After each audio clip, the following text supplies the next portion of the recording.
ఓం శ్రీ గురుభ్యో నమః.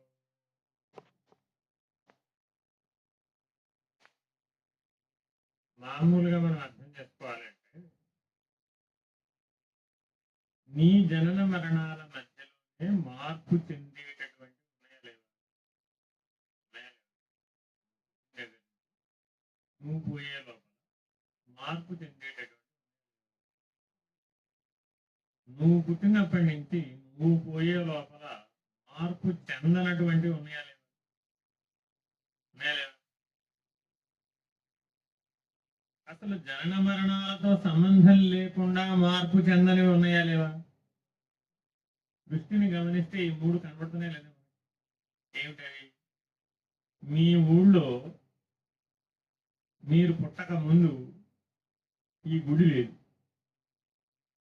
దీని తర్వాత ఈ గుడి వచ్చింది, ఏనా కదా? మీరు పోయిన తర్వాత కూడా ఈ గుడి ఉండవచ్చు, కానీ మార్పు అయితే జరిగిందా జరగలేదా? ఇది ఒక రకమైన సృష్టి.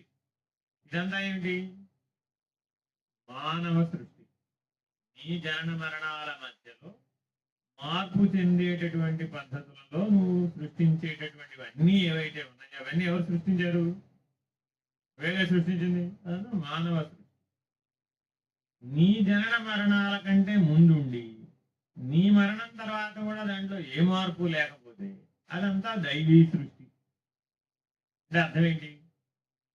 ఈ భూమి ఉందనుకోండి, ఈ భూమి నువ్వు పుట్టక ముందే ఉందా లేదా? ఏమైనా మారిందా? ఏం మారలేదు. నువ్వు పోవడం తర్వాత పోవడం వల్ల ఏమైనా మారుతుందా? మారదు. నీ జనన మరణాలతో దాంట్లో మార్పులు రావడం అంతేనా కదా? అలాగే గాలి, నీరు, నిప్పు, ఆకాశం వీటిలో ఏమైనా మార్పులు వస్తున్నాయా? నీ జనన మరణాల వలన పంచభూతాలలో ఏ మార్పు రావడం లేదు. వస్తుందా? రావడం లేదు. ప్రభావితం కావడం లేదు. దాన్నంతా ఏమన్నా దైవీ సృష్టి. అర్థమైందా? కొన్నేమో నీ జనన మరణాల మధ్యలోనే మారిపోయేటటువంటి, కొన్నేమో నీ జనన మరణాల చేత ప్రభావితం కానటువంటి, కొన్ని అసలు సృష్టి రావడం సృష్టి పోవడంతో సంబంధం లేకుండా మార్పు చెందనటువంటివి ఉన్నాయా లేవా? ఏమిటవి? నక్షత్రాలు విశ్వంలో అవతల ఎక్కడైతే ఉన్నాయో, ఈ భూమి మీద సృష్టి వచ్చింది పోయింది అన్నదాంతో ఆ నక్షత్రాల మీద ఏమైనా సంబంధం ఉందా? ఏం సంబంధం లేదు. ఇక్కడ ఏం జరిగినా వాటికి ఏం సంబంధం లేదు. ఇలా మూడు రకాలుగా కనబడుతుందా లేదా? దీన్నే సంస్కృతంలో ఏమని చెప్పాం? అక్షరము నశించిపోయింది. అక్షరము. పురుషోత్తముడు అంటే మరి వాడిని ఎక్కడ పెట్టాలి ఇప్పుడు? అనంత విశ్వానికి సాక్షి. కాబట్టి మూడు సాక్షులను ప్రతిపాదించాను. సాక్షి అని చెప్పడానికి ఏం చెప్పాడు? ఇప్పుడు మూడు స్థాయి భేదాలు ప్రతిపాదించాడు. నీ కళ్ళ ముందే నశించిపోతూ ఉన్నప్పటికీ నువ్వు దానిని సాక్షిగా చూడగలిగావనుకో, నువ్వు క్షర పురుషుడు. నశించిపోయే దాని గురించి మాట్లాడామనుకో, అది క్షరం. పురుషుడు అంటే ఇప్పుడు గుర్తుపెట్టుకోవాలి, వాడెవడు? సాక్షి. పురుషుడు అంటే ఎవరు? సాక్షి. నీ కళ్ళ ముందే అది పుట్టి, నీ కళ్ళ ముందే పరిణామం చెంది, నీ కళ్ళ ముందే నశించిపోతుంది. అయినా నువ్వు సాక్షిగా ఉన్నావా లేదా? ఉన్నావు. అప్పుడు నువ్వెవరు? క్షరపురుషుడు. అయినా నీ జనన మరణాల చేత ప్రభావితం కాకుండా ఉన్నటువంటి ప్రకృతి ఉందా లేదా? ఆ ప్రకృతికి సాక్షి ఆయన ఎవరు? అక్షరం. మూడు ఆయన ఎక్కడ పెట్టేప్పుడు? నక్షత్రాలు, కోటాను కోట్ల నక్షత్రాలు ఉన్నటువంటి అనంత విశ్వం ఉందా లేదా? ఆ అనంత విశ్వానికి సాక్షి. అక్కడ కూడా ఒక సాక్షి ఉన్నాడు. ఆయన ఎవరు? పురుషోత్తముడు.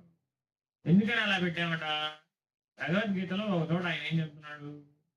సూర్య చంద్రాగ్నులు నాన్ను ప్రకాశింప చేయజాలవు అన్నాడు. అంటే అర్థం ఏమిటి? ఒక బ్రహ్మాండానికి ఒక సూర్యుడు, ఒక చంద్రుడు, ఒక అగ్ని ఉన్నాయి. ఈ సూర్యుడు, చంద్రుడు, అగ్ని పురుషోత్తముడనైన నా స్థానాన్ని ప్రకాశింపజేయజాలవు అంటున్నాడు. అంటే వాటి కెపాసిటీ ఎంతవరకు? అక్షరుడు వరకే వాటి కెపాసిటీ. క్షరం మీద ప్రభావితం అవుతుంది, అక్షరం వరకే వాటి యొక్క ప్రకాశం ఉంది. పురుషోత్తముడి దగ్గరికి వెళ్ళేప్పటికి ఏమైంది? వీటి ప్రకాశం అక్కడ దాకా లేదు. గుణనాశన రహితుడైన వాడు పరమాత్మ అని ఒక నిర్వచనం చెప్పింది. అంటే అర్థం ఏంటి? అనంత విశ్వానికి సాక్షిగా ఉన్న చోట గుణము లేదు, ఉత్పత్తి లేదు, లయము లేదు, నాశనము లేదు, మార్పు లేదు, ఏమీ లేదు అక్కడ. అవన్నీ ఎట్లా ఉన్నాయి అట్లా ఉన్నాయి అంతే. అవే పరిణామము చెందటల్లా. పాంచభౌతికమైనటువంటి పరిణామం అక్కడ లేదు అని చెప్పడం. మనం దేని చేత పరిమితించబడున్నాం? పాంచభౌతికమైన పరిణామం చేత పరిమితించబడున్నాం. అంతేనా కాదా? ఈ ఈ గాలి, నేల, నీరు, నిప్పు, ఆకాశం ఏవైతే ఉన్నాయో ఈ ఐదింటి యొక్క లక్షణాల చేత మనం తయారయ్యాం కదా. ఈ 5 లక్షణాల యొక్క ప్రభావం చేత మనం బాల్య, యవ్వన, కౌమార, వృద్ధాప్యాలను అనుభవిస్తున్నాం కదా. 5 విషయాలను అనుభవిస్తున్నాం కదా. షడూర్ములను అనుభవిస్తున్నాం కదా. ఏమిటి షడూర్ములు అంటే? 6 కష్టాలు ఉన్నాయి. ఊర్మి అంటే కష్టం. 6 కష్టాలు ఉన్నాయి మనకి. ఏమిటవి? మనకేముంది? శరీరం ఉందా లేదా? శరీరానికి ఏముంది కష్టం? కొట్టడం, పోవడం. కొట్టడం, పోవడం. ప్రాణం ఉందా లేదా? ప్రాణానికి ఏం కష్టం? ఎంతసేపు వేయమంటుంది లోపలికి. దానికి వేరే పని పాట లేదు, వేస్తూ ఉండమంటుంది. అది ఆకలి, దప్పిక. ఆ 2 కష్టాలు ఉన్నాయి ప్రాణం ఉండడం వల్ల. మనసు ఉందా లేదా? దానివల్ల ఏమొచ్చినాయి కష్టాలు? శోకము, మోహము. సుఖ దుఃఖాలు కావు, శోకము, మోహము. ఈ 2 మనసు వల్ల వచ్చినటువంటి కష్టాలు. అర్థమైనా? ఈ 6 కష్టాలకి షడూర్ములు అని పేరు. ఈ 6 కష్టాల చేత ప్రభావితం అవుతున్న వాడెవడో వాడు క్షరపురుషుడు అని ఒక పద్ధతిగా చెప్పాం. ప్రభావితం అవుతున్న వాడుగా చెప్పినప్పుడు కర్మ మార్గం. ఇది గుర్తుపెట్టుకోండి. 6 కష్టాల చేత ప్రభావితం అయితే అది కర్మ మార్గ పద్ధతిగా చెప్పడం. వీటికి సాక్షిగా చెప్తే జ్ఞాన మార్గం. నిజానికి పురుషుడు అన్నవాడు ప్రభావితం కాడు. ఎందుకని? పురుషుడు అంటే అర్థం ఏమిటి అసలు? నవద్వారపురి దేహి. మన శరీరానికి 9 ద్వారాలు ఉన్నాయా లేదా? ఈ 9 ద్వారములు ఉన్నటువంటి పురం ఏదైతే ఉందో ఆ పురమునకు యజమానిగా ఎవడైతే ఉన్నాడో వాడు దేహి, వాడు సాక్షి. కాబట్టి ఒకసారి సాక్షిగా ఉన్నటువంటి వాడికి మళ్ళా ప్రభావితం అయ్యే అవకాశం లేదు. కాబట్టి ఎవరైతే ఆకలి, దప్పికలు, శోకమోహములు, జనన మరణములనే 6 కష్టముల చేత ప్రభావితం కాకుండా ఉన్నాడో వాడు క్షరపురుషుడు. సృష్టి, స్థితి, లయములకు ప్రభావితం కాని వాడు ఎవడైతే ఉన్నాడో వాడు అక్షరపురుషుడు. ఇంకా 2 ఉన్నాయి పనులు. ఏమిటవి? తిరోధాన అనుగ్రహములు. ఇంకో 2 ఉన్నాయి. అవేమిటవి? తిరోధాన అనుగ్రహములు అంటే అర్థం ఏమిటి? ఈ బ్రహ్మాండం అంతా సూర్యుడు, చంద్రుడితో సహా కలిసి కొంతకాలానికి పోతుంది. ఒక కాలంలో వచ్చింది, ఒక కాలంలో పోతుంది. పోతే ఎక్కడికి పోతుంది అని అడిగాం. ఎక్కడి నుంచి వచ్చిందో అక్కడికే పోతుంది అయ్యా అన్నాం. ఎక్కడి నుంచి వచ్చింది అన్నాం. ఇప్పుడు కనబడే స్థితిలోకి వచ్చింది, ఇంతకు ముందు కనబడని స్థితిలో ఉంది అన్నాం. తెలుగు మాటల్లో మాట్లాడుతున్నాం. వీటికే మళ్ళా సంస్కృతంలో మాట్లాడితే ఇది వ్యక్తం, అది అవ్యక్తం. అంతే. కనబడితే వ్యక్తం, కనబడకపోతే అవ్యక్తం. ఇప్పుడు నువ్వు కనబడుతున్నావా లేదా? ఇంతకుముందు ఎక్కడ ఉన్నావు? అవ్యక్తంలో ఉన్నావు. అంతే. అర్థమైందా? నువ్వు కూడా అదే. జీవుడికైనా అదే సూత్రం, దేవుడికైనా అదే సూత్రం, సృష్టికైనా అదే సూత్రం. ఏమిటి? కనబడుతూ ఉన్నవన్నీ ఎక్కడి నుంచి వచ్చినాయి? కనపడని స్థితి నుంచే వచ్చినాయి. మళ్ళీ ఎక్కడికి పోతాయి? కనపడని స్థితికే పోతాయి. అంతేనా కాదా? నువ్వు ఈ శరీరాన్ని విడిచిపెట్టేసావా? ఎక్కడికి పోతావు?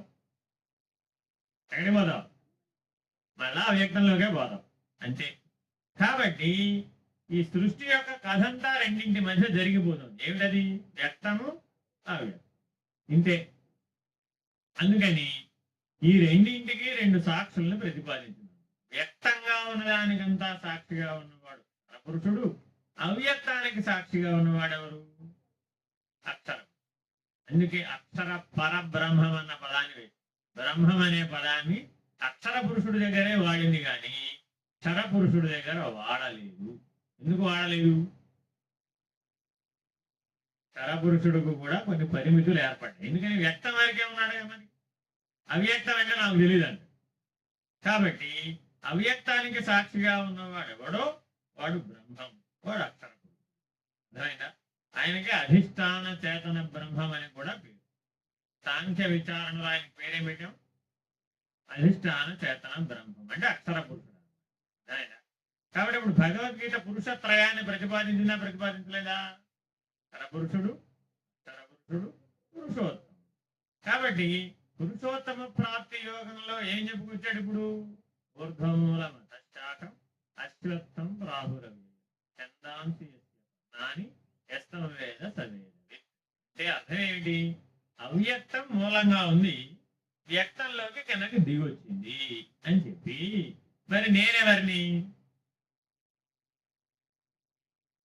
చెప్పాడు ఇప్పుడు? నేను పరమాత్మ పురుషోత్తముడు.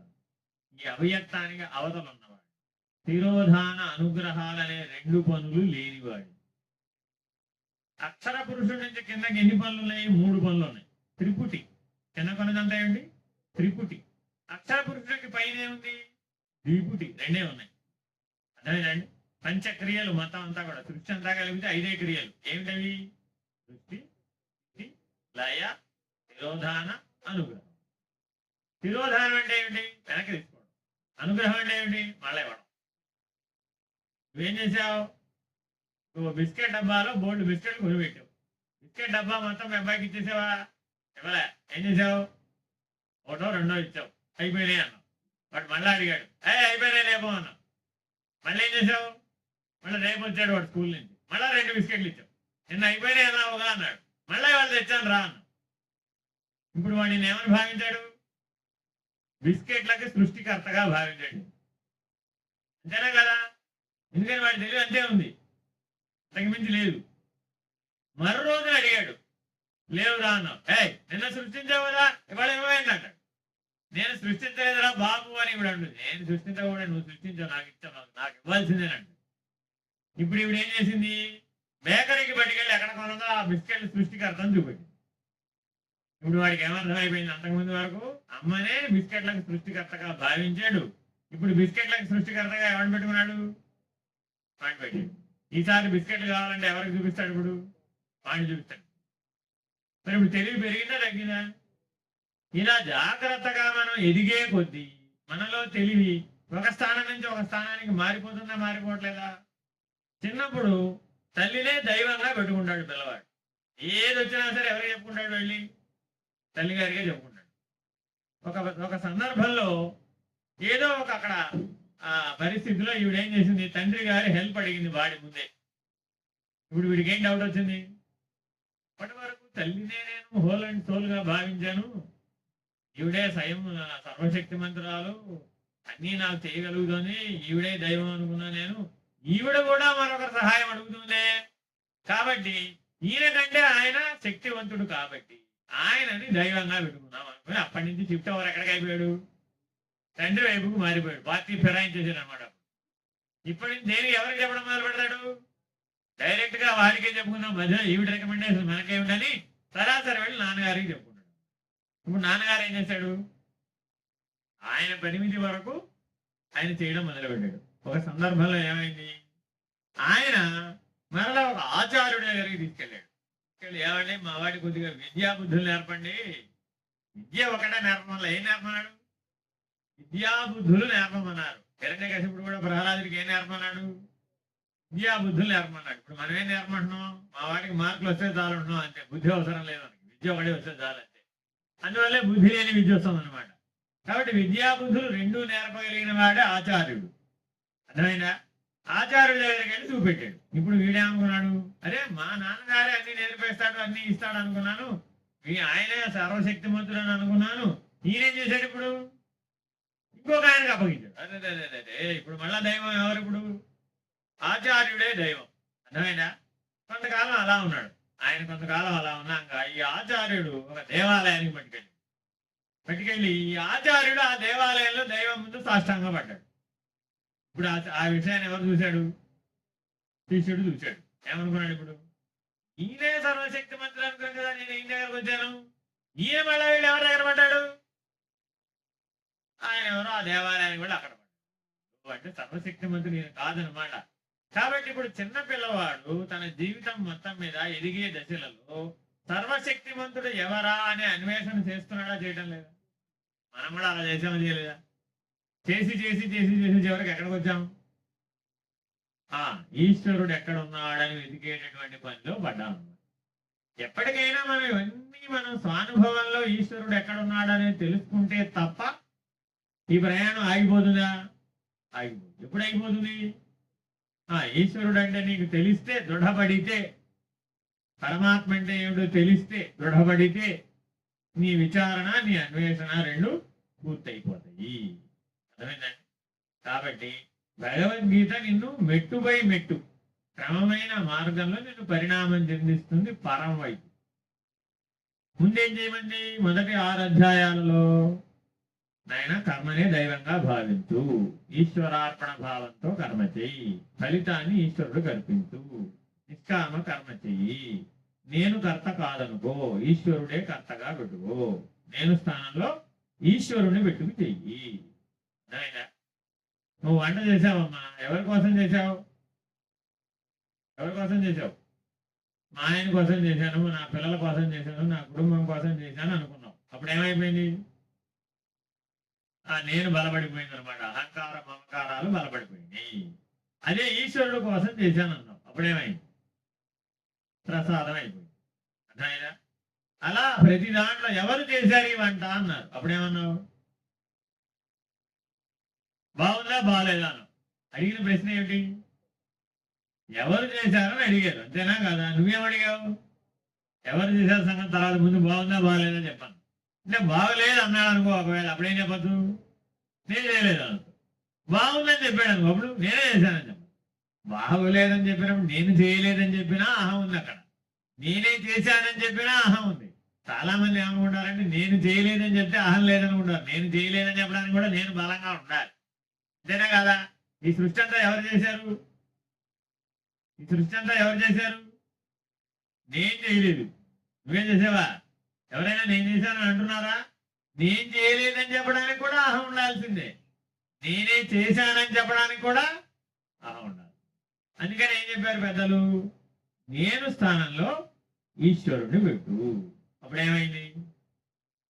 అంతా ఈశ్వరుడే రండి, అంతా ఈశ్వరానుగ్రహమే.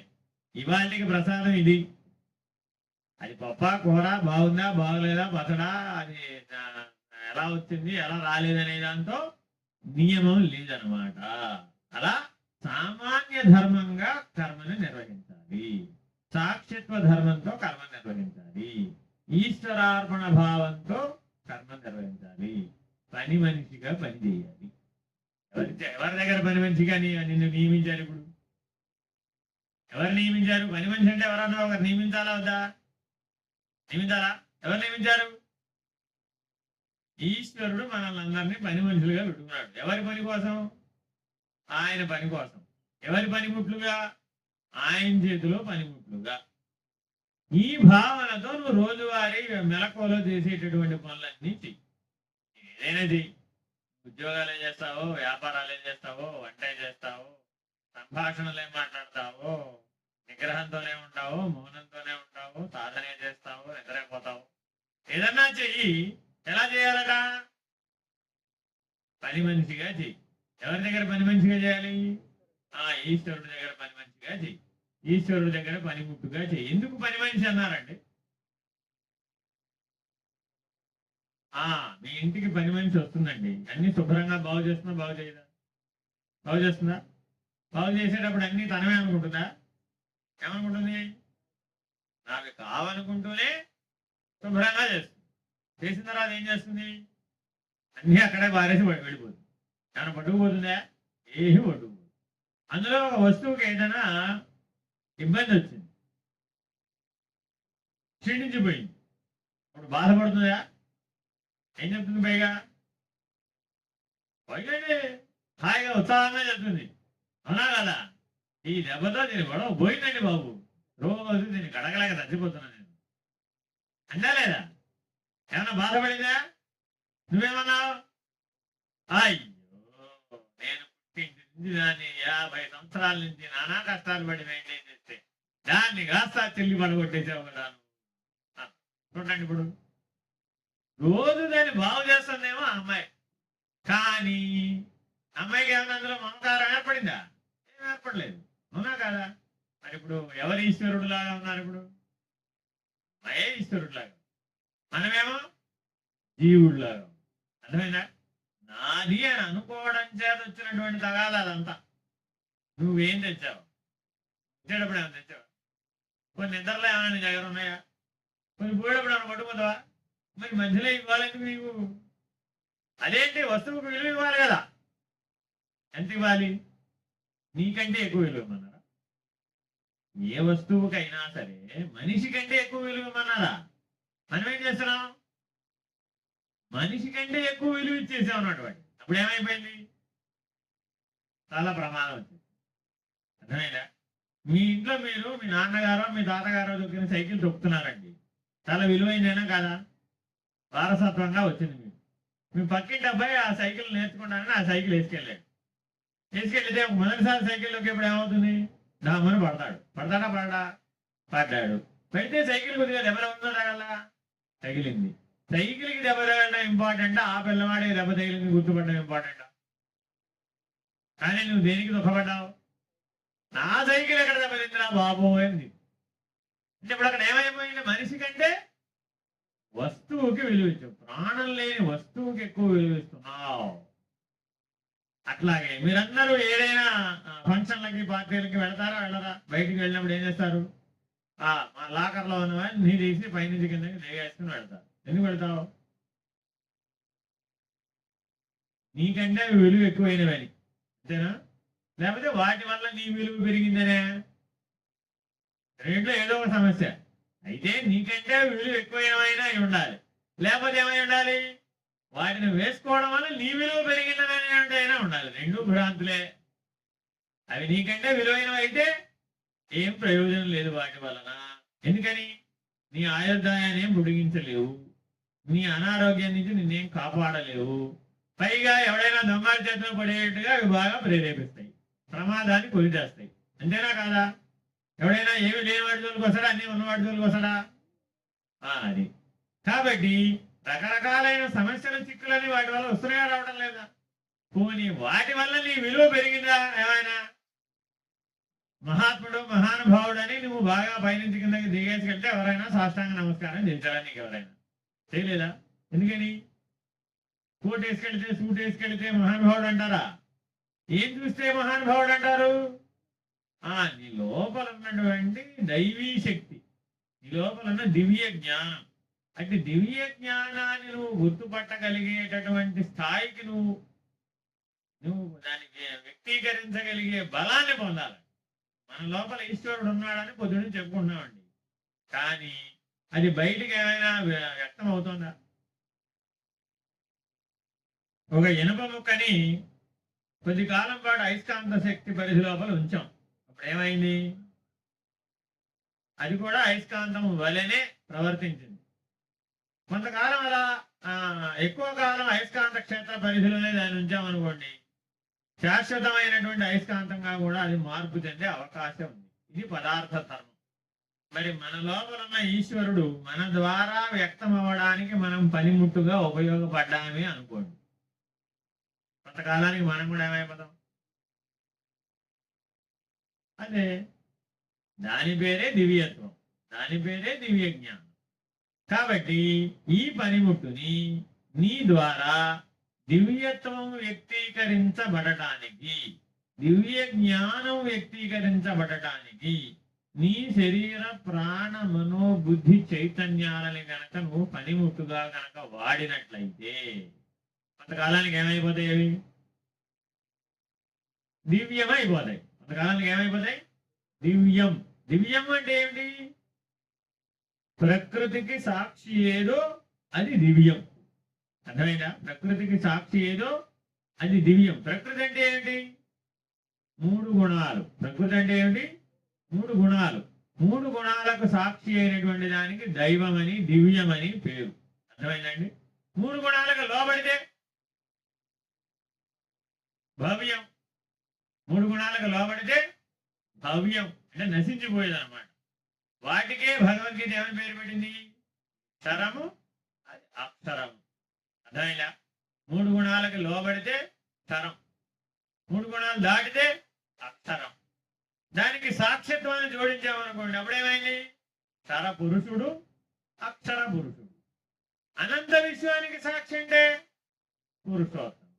అర్థమైందండి? ఈ విశ్వం మొత్తాన్ని కూడా నక్షత్రాలని ఒక విశ్వరూపుడుగా స్థానాలలో పెట్టి నక్షత్ర రూప విశ్వపురుషుడు అనే ఒక ఒక కల్పనని పూర్వీకులు చేశారు, ఋషులు చేశారు. అంటే అశ్విని, భరణి, రోహిణి ఇట్లా వరుసగా 20 నక్షత్రాలను కదా రేవతి వరకు ఈ నక్షత్రాలన్నింటినీ ఆ విశ్వపురుషుడి యొక్క అవయవాలుగా తీర్చిదిద్దారు. తీర్చిదిద్ది ఇలా ఉన్నాయి, ఇది పురుషోత్తముని యొక్క చిత్రము అనే పద్ధతిగా చెప్పారు. అలా ఆ నక్షత్రాలన్నీ కూడా విశ్వపురుషుడు అయినట్లయితే ఈ నక్షత్రాలకు అవతల లేరా? మళ్ళీ మన ప్రశ్న అంతా ఎప్పుడు ఏమిటి? దాని అవతలు ఏమిటి?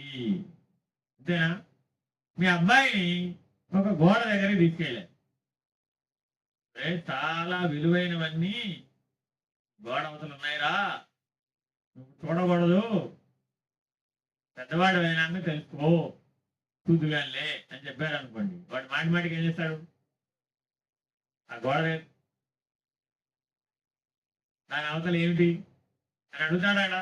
చాలా విలువైన, నీకు ఇప్పుడు తెలియదు, పెద్దవాడు అయినాక తెలుస్తుంది అంటూ ఉంటామనుకోండి. ఎప్పటికీ వీడు పెద్దవాడు కాకుండా ఉంటాడా? అవుతాడు.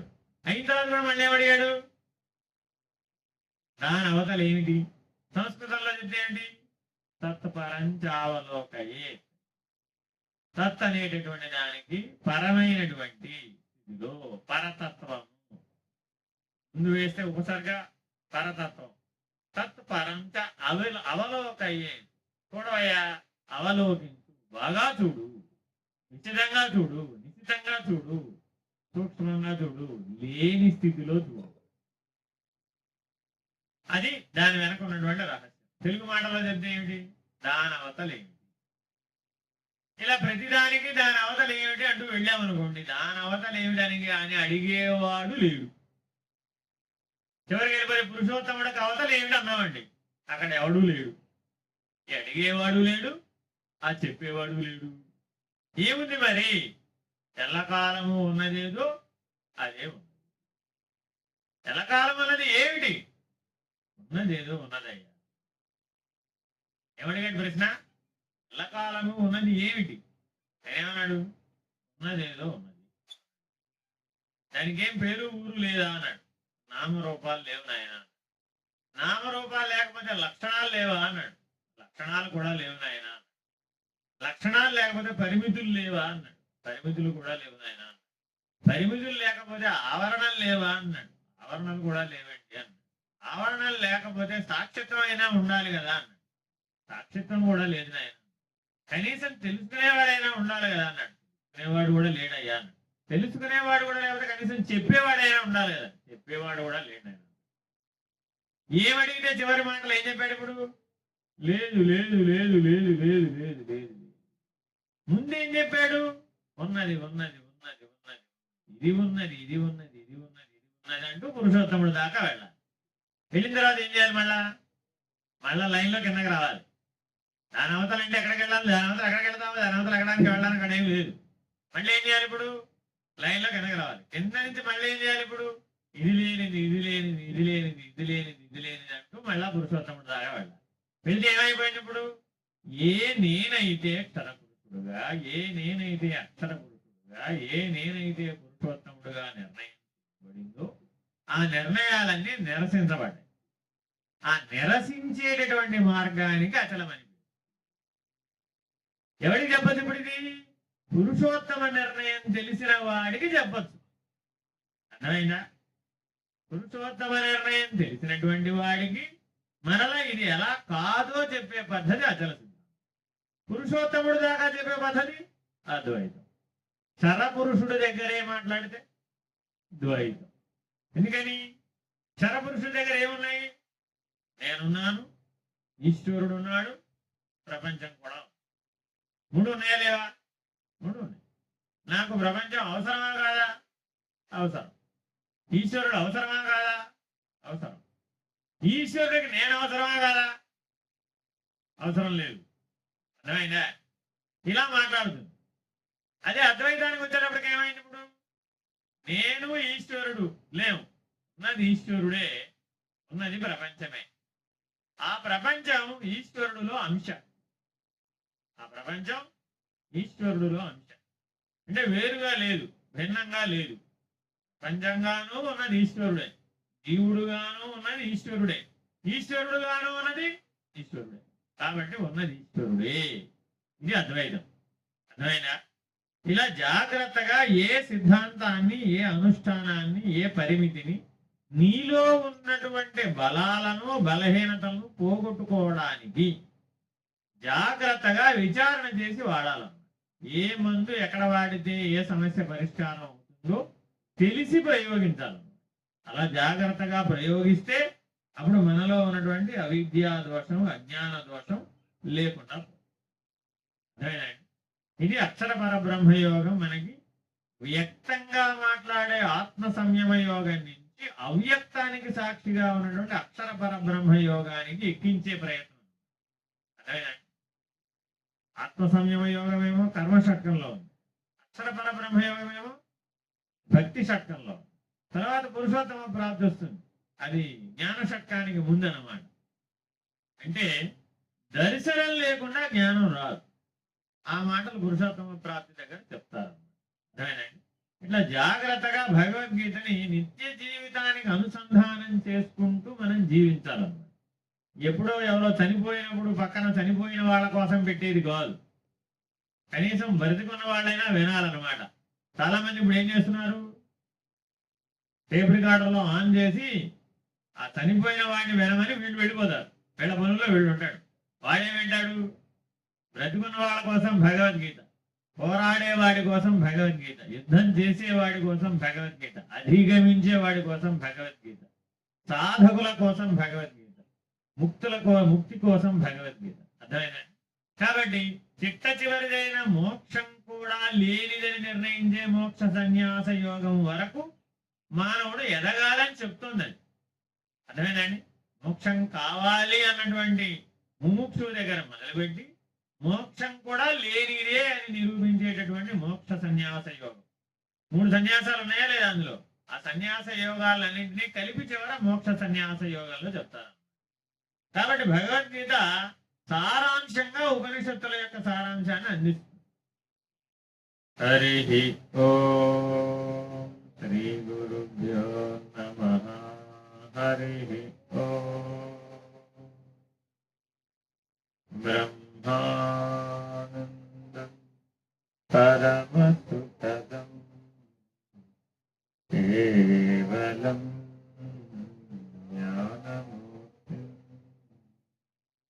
ద్వంద్వాతీతం గగనసదృశం తత్వమస్యాదిలక్ష్యం ఏకం నిత్యం విమలమచలం సర్వధీ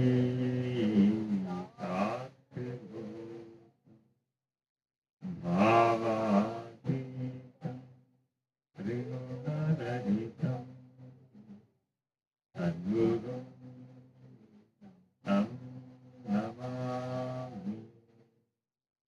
నమో బ్రహ్మాదిభ్యో బ్రహ్మ విద్యా సంప్రదాయ కర్తృభ్యో వంశ ఋషిభ్యో మహాభ్యో నమో గురుభ్యః. సర్వోపప్లవరహిత ప్రజ్ఞానఘన ప్రత్యగర్భో బ్రహ్మైవాహమస్మి. అహం పదార్థరహితః. సదాశివసమారంభాం వ్యాసశంకరమధ్యమాం అస్మదాచార్యపర్యంతాం వందే గురుపరంపరాం. హరి ఓం శ్రీ గురుభ్యో నమః. హరి